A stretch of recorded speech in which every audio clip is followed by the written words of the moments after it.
Buenas tardes, el día de hoy junto a mis compañeros Dana Páez, Joana Reyes, Dani Rolón, Natalie Solano y quienes habla Charcy Vega, les explicaremos sobre ciertas micosis que se presentan en el organismo humano.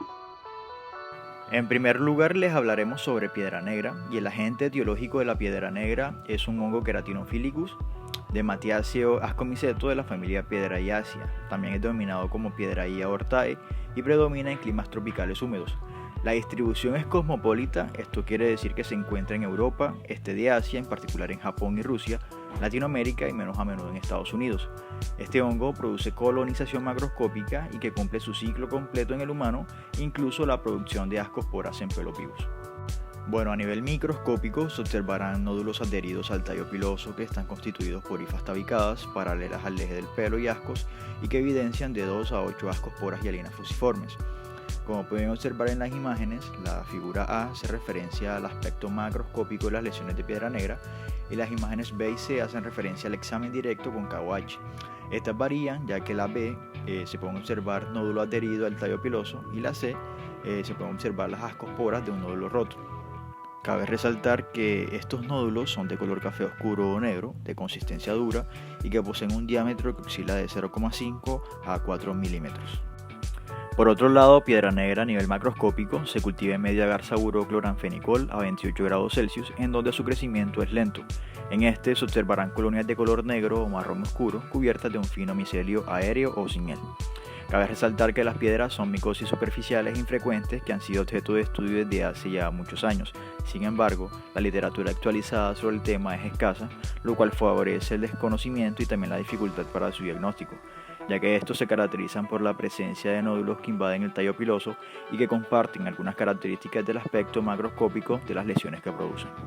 Un dato curioso es que el término piedra fue acuñado por los autores colombianos Nicolás Osorio y Andrés Posada Arango a finales del siglo XIX para referirse a las infecciones del pelo conocidas en Colombia con el nombre de mal de tierra, estos similares a las descritas por Beigel en Inglaterra, causadas por hongos del género Trichosporum. Bueno, la infección del pelo humano por Piedrahia hortae destruye las capas cuticulares del cabello y es capaz de penetrar profundamente en la corteza. La parasitación del pelo se describe y se compara con la producida por otros hongos, ya que produce la degradación paulatina de la queratina en la corteza junto con la organización compactada de los nódulos, y se cree que estas son las principales razones que garantizan la larga supervivencia del hongo y la cronicidad de la enfermedad. Parecen intervenir en la transmisión fómites con peines, brochas cosméticas, recipientes para lavarse el pelo y cosméticos, la diabetes, la humedad, el síndrome de inmunodeficiencia adquirida, favorecen la piedra negra y los lavados con agua y la sudoración excesiva. Se puede presentar a nivel asintomático, sin predilección por ninguno de los dos sexos y es casi exclusiva de los pelos de la cabeza, aunque esporádicamente pueden afectar la barba, las axilas y el pubis. Después de invadir la cutícula, la presión mecánica que ejercen las hifas durante el crecimiento del hongo y la degradación de la queratina a partir de los procesos enzimáticos debilitan la vaina radicular y en algunos casos pueden afectar la corteza. Se observaron 2 patrones de destrucción de la corteza en nódulos completamente desarrollados, y el primero fue paralelo al eje del cabello y fue producido por células fúngicas que crecen separando las capas externas de la zona cortical externa. El segundo tipo fue producido por hifas activas que penetraron más o menos verticalmente al eje del cabello, formando canales que fueron aumentando en tamaño a medida que los compuestos de la corteza eran lentamente digeridos. Onicomicosis. La onicomicosis es causada por diferentes agentes etiológicos, siendo Epidermophytum flocosum, Trichophytum rubrum y Trichophytum mentagrophytes aquellos que ocasionan el 90% de los casos, en donde estos dos últimos agentes predominan. El 10% es dado por especies de Microsporum sp. Las especies del género Trichophytum son hongos pertenecientes al filum Ascomycota y se encuentran en la familia Arthrodermataceae. A nivel microscópico, observaremos hifas alargadas y delgadas, además de mostrarse microconidios con forma piriforme o redondeada. Raramente se cuenta con macroconidios, pero estos se muestran con una pared delgada, multisectados de tamaño variable y con forma de puro o cigarrillo. A nivel macroscópico observamos colonias algodonosas, que al pasar el tiempo adquieren un aspecto aterciopelado y pulverulento, de color blanquecino, amarillento o rojo-violeta. En el caso del revés de la colonia se suele observar una pigmentación rosada, pero en ocasiones puede ser amarillo marrón, rojo vino o violeta. Cuando utilizamos el término de onicomicosis, hacemos referencia a la enfermedad de las uñas causadas por las especies de hongo que mencioné anteriormente. La transmisión se produce principalmente por el contacto directo, siendo el contacto por la piel, ya sea de una persona o incluso un animal infectado, pero también puede darse por contacto indirecto, siendo por objetos fómites, como es el caso de los utensilios o herramientas que se encuentren contaminados con pelos o escamas. En algunos casos puede transmitirse por sensibilización o alergia por la inhalación de las esporas de las especies de hongos que mencioné anteriormente. ¿Pero cómo se genera la infección? Pues el proceso infectivo inicia con la adherencia de las esporas en el tejido del hospedador. Luego se presenta la germinación de las esporas para posteriormente darse la invasión por parte de las hifas en el estrato córneo, es decir, la capa de piel más externa de la epidermis, esto en múltiples direcciones. La adherencia del hongo a la célula hospedadora está dada por las adhesinas fúngicas y también por la interacción con los receptores presentes en estas células. Un aspecto que debemos mencionar es que es muy poco lo que se conoce sobre estos factores que permiten la adherencia de las especies de hongos tales como Trichophytum rubrum y Trichophytum mentagrophytes. Sin embargo, se ha determinado que estas adhesinas presentes en los microconillos de estas especies reconocen carbohidratos específicos tales como la manosa y la galactosa, por lo tanto pueden jugar un papel importante en el proceso de adhesión. Pneumocystis. Esta es una enfermedad generada en el organismo humano por el hongo Pneumocystis jirovecii, que anteriormente fue caracterizado como un protozoo, dada su gran similitud con especies de este reino. Pneumocystis jirovecii pertenece al reino Fungi, filum Ascomycota, clase Pneumocystidomycetes, orden Pneumocystidales, familia Pneumocystidaceae y género Pneumocystis. Este fue descrito por primera vez en el año de 1909 por Carlos Chagas, mientras se encontraba investigando sobre una nueva enfermedad que se hallaba afectando a los trabajadores que desarrollaban las vías del ferrocarril central en el estado brasileño. Sin embargo, a causa de su gran parentesco morfológico determinado a nivel microscópico, se evidenció su gran similitud con los esquizoitos de Trypanosoma cruzi, caracterizándose de esta manera como una nueva forma del ciclo biológico de dicho organismo.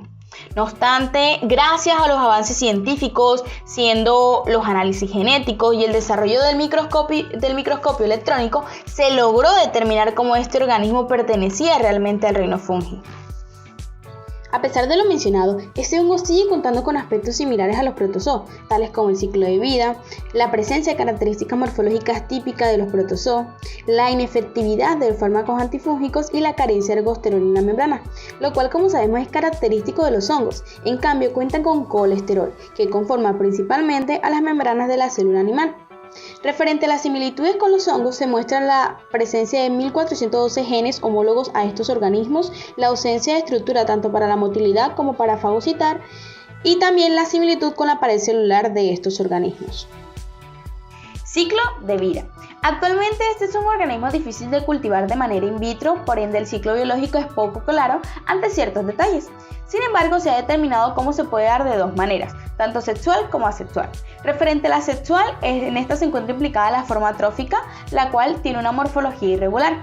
Una vez este hongo se establece en los pulmones, se desarrolla el proceso de mitosis, aumentando la biomasa de este hongo en el órgano.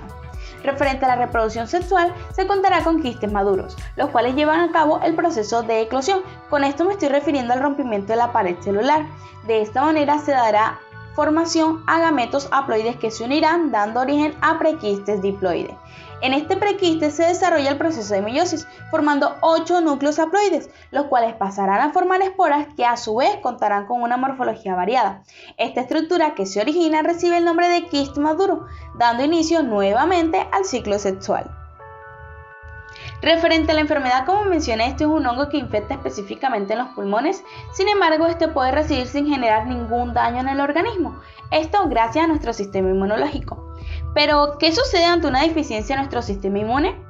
Pues el hongo prolifera de tal manera que genera una neumonía letal. Esto en el individuo, que como sabemos, una neumonía es aquella inflamación que se presenta en los sacos alveolares. Por ende, se observa la presencia de un líquido o también denominado pus en el interior de esto, generando síntomas tales como la tos con flema, el cual es muy característico, fiebre, escalofríos y dificultad para respirar, ya que no existe un intercambio gaseoso en estas estructuras de gran importancia.